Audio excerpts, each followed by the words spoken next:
Right now, as you watch this video, there are patches of land in New Jersey that are literally burning from the inside out. This isn't magic, and it's not an urban legend. If you visit these sites at night with professional gear, you won't find ghosts. You'll find Geiger counter readings screaming of lethal danger. Beneath 3 tons of concrete and layers of lead lie the remains of women who physically cannot rest in peace. Their bones continue to emit a glow that will burn for another 16 centuries. They are the Ghost Girls. They are the living proof of what happens when medicine and corporate greed strike a deadly deal. This isn't a history book fairy tale. This is physics. And it's a crime that still radiates through American soil today. The year is 1917. America enters World War I. While men head to the front lines, a shining boom begins in the factories of New Jersey. The world is obsessed with radium. Following Marie Curie's discovery, this element was hailed as liquid sunshine. It was added to water, toothpaste, and even chocolate. Radium was more expensive than diamonds. The United States Radium Corporation paid 3 times more than other factories. Only the best were hired. For many girls, it was the job of a lifetime. Even though most only worked there for 2 or 3 years, that was more than enough time to accumulate a lethal dose in their skeletons. The instructions were strict. Lip, dip, paint. Lick the brush, dip it in the paint, and paint the dial. Each girl swallowed a microdose of death hundreds of times a day. Managers and company doctors just smiled. They said, "It's good for you. It'll put roses in your cheeks." The reckoning came quickly. The first was Amelia Maggia.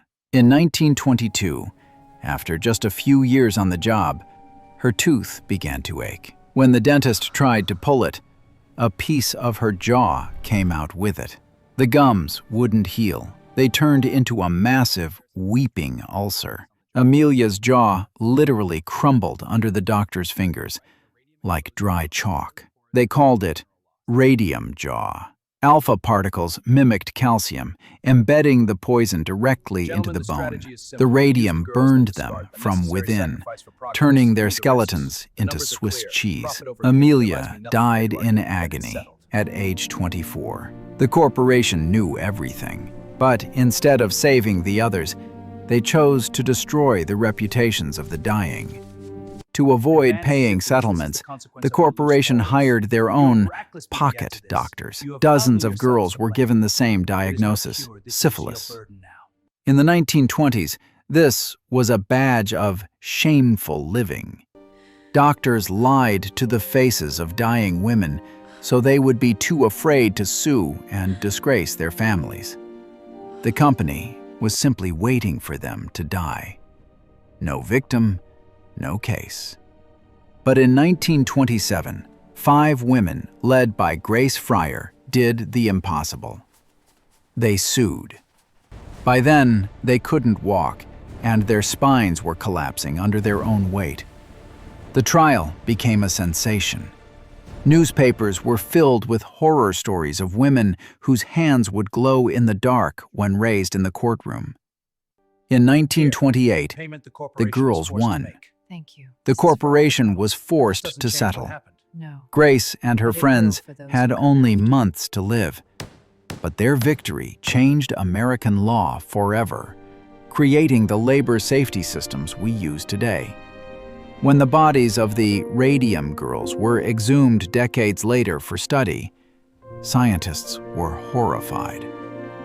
50 years later, the coffins were still glowing. Their bones continued to emit deadly radiation. We trust doctors with our lives. Mud history remembers when medicine was a sword in the hands of greed. Look at your watch. If it glows, it's likely safe tritium. But remember those who paid with their lives for that radiance. Subscribe to Medical Dark Files. Here, we dissect history.